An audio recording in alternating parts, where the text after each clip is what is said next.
ये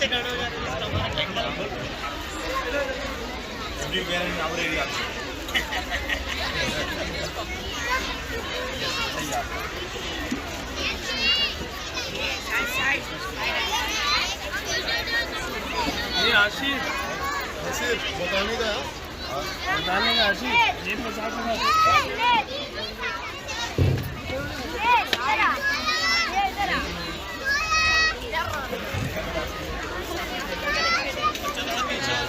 पीछे हो जाओ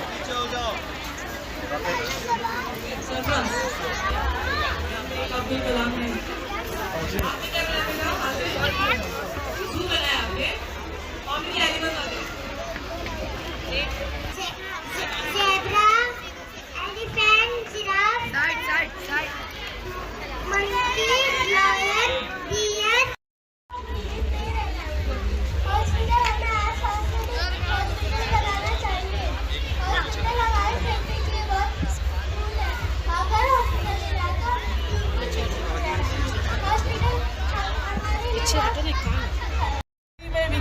पार्टिसिपेट करते हैं। तहे दिल से सर का शुक्रिया, उनकी पूरी टीम का शुक्रिया कि आज ये वक्त निकाला है। मैं स्कूल के फूलों के गुलदस्ते के साथ सर का स्वागत करें। बहुत बहुत शुक्रिया, जोरदार तालियों के साथ सर का स्वागत करें। एक्टिव पर्सनालिटी हमारे गोवंडी के, साथ ही साथ ग्यासुद्दीन भाई का भी, अंकल भी कह दूं मैं उन्हें। बहुत बहुत शुक्रिया सर आने का। साथ ही साथ मैं उनका स्वागत करें फूलों का गुलदस्ता देते हुए।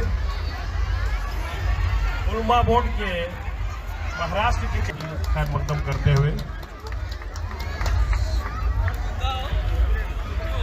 जोरदार तालियों के साथ उलमा बोर्ड के और एक यकीन जानिए, आज समाज में अगर सबसे ज्यादा किसी की इज्जत अफजाई करना चाहिए तो वो लोग हैं जो एजुकेशन लाइन में काम कर रहे हैं। आपसे के फूलों के साथ उनका इस्तकबाल कर रहे हैं और स्टेज पे जितने लोग एक स्टैंडिंग ओवेशन दे सभी मेहनतों के लिए बहुत जबरदस्त नाम किया इन्होंने गोवंडी का। बहुत सारी हालातों का सामना किया होगा पर लेकर के छोटी छोटी जगह लेकर के गवर्नमेंट की बगैर मदद के, इवन गवर्नमेंट की जो है मुखालफत होती है कि छोटे स्कूल नहीं चलाने देंगे और जो है जगह बड़ी होना चाहिए, ग्राउंड होना चाहिए। गवर्नमेंट मदद कुछ नहीं करेगी लेकिन टांग खींचेगी। उसके बाद भी जो लोग काम कर रहे हैं माशाल्लाह, अब देखिए इतने अच्छे अच्छे बच्चे जमा यहाँ पर। यही कल के इंशाल्लाह हिंदुस्तान के फ्यूचर बनेंगे, मुस्तकबिल बनेंगे। मैंने यही कहावत है, यहाँ माइनॉरिटी के लोग मैक्सिमम हैं कि आपको भले आधा पेट खाना पड़े, आपको घर गिरवी रखना पड़े, आपको लोगों का हाथ बढ़ा के पैसे मांगने पड़े, कुछ भी करिए, बच्चों को पढ़ाइए ताकि बच्चों का और हमारे इस मुल्क में हमारी कम्युनिटी का के साथ जो ज्यादती हो रही है उसका फ्यूचर यही है। यही लोग पढ़ के जाएंगे तो इंशाल्लाह कम्युनिटी की हालत सुधरेगी। आप किस तरह से IAS बने, आप एक सफ़र बताएंगे?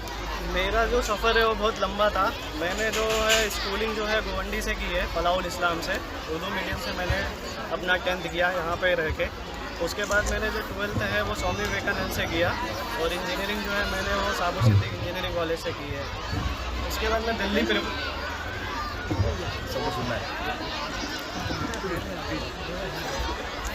मैंने जो है स्कूलिंग अपनी अंजुमन फलाउल इस्लाम उर्दू स्कूल से की है जो गोवंडी में है। वहाँ से स्कूलिंग कंप्लीट करने के बाद 10th स्टैंडर्ड के बाद मैं 11th-12th स्वामी विवेकानंद चैम्बूर से पढ़ा। वो पढ़ाई करने के बाद मैं इंजीनियरिंग किया है, मैंने सिविल इंजीनियरिंग किया है साबो सिद्दीक इंजीनियरिंग कॉलेज भाई कला से। वहाँ से निकलने के बाद मैं प्रिपरेशन अपनी शुरू कर दिया था।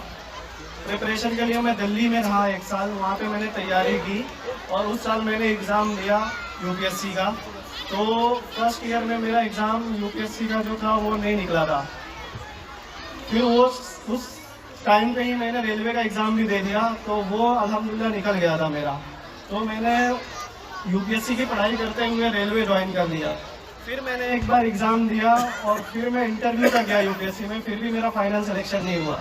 फिर उसी के साथ साथ मैंने MPSC का एग्ज़ाम दे दिया था तो वो मेरा अल्हम्दुलिल्लाह हो गया, लेकिन UPSC नहीं हुआ। तो मैंने MPSC ज्वाइन कर ली, Maharashtra public service commission join कर लिया मैंने उसमें as assistant engineer water resource department में। और मैं फिर से UPSC का एग्ज़ाम दिया 3rd अटेम्प्ट में, तो मेरा UPSC में अल्हम्दुलिल्लाह ये साल हो गया है।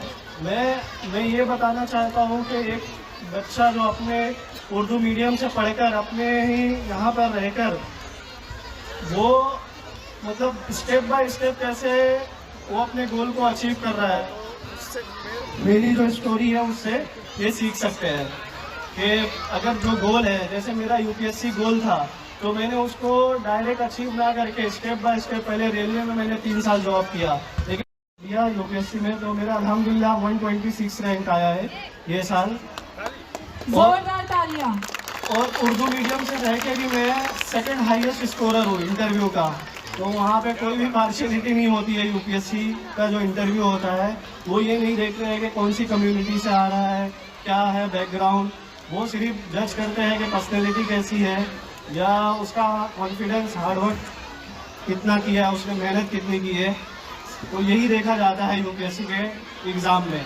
तो मैं बच्चों से ये बोलना चाहूँगा कि जो भी आपका गोल हो, जो भी आप सोच रहे हो बनने के लिए, वो आप बड़ा सोचो और उसको पाने के लिए, उसको अचीव करने के लिए आप स्टेप बाय स्टेप मतलब बढ़ सकते हो आगे। जैसे मैंने एक जॉब किया, फिर वो छोड़ के दूसरा जॉब किया और फाइनली मैं अल्हम्दुलिल्लाह जो मेरा गोल था वो अचीव किया। आप यहाँ रहते हैं कि भले चाहे बस्तियों में बच्चे पले या कहीं भी पले, अगर एक टीम वहाँ पर खड़े होकर इन बच्चों को इन बस्तियों से निकाल कर, अंधेरों से निकाल कर अगर तालीम की रोशनी में लाते हैं तो कहीं ना कहीं ये बच्चे जो है अपने पूरे टैलेंट को, अपनी पूरी खूबियों को वो ऐसे ही दर्शाएंगे जैसे कि आपने देखा। और जिस तरीके से अबू आसिफाद भी जो है वो पूरे हमारे साथ सपोर्ट में खड़े हुए हैं।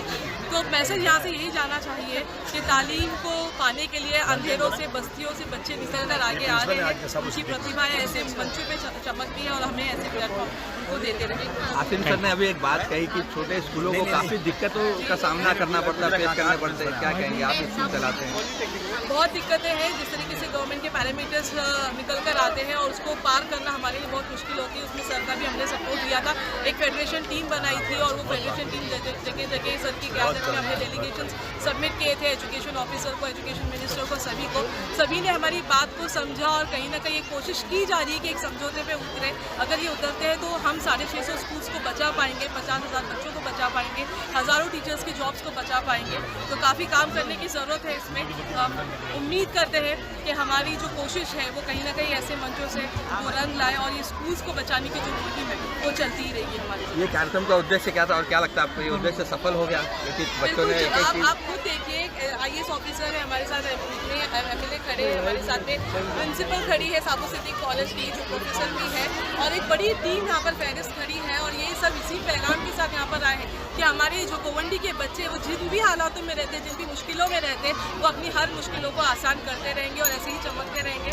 इनका जो एक जो ताकत होती है वो कलम होती है, वो हमेशा अपने हाथों में वो कलम लेकर ये कहेंगे कि मेरे जहन में इस कलम का उजाला है, मुझे कोई भी जुल्मतों का पाला कुछ नहीं कर सकता, कोई कितनी सियासत कर ले या कोई कितनी भी नफरत कर ले।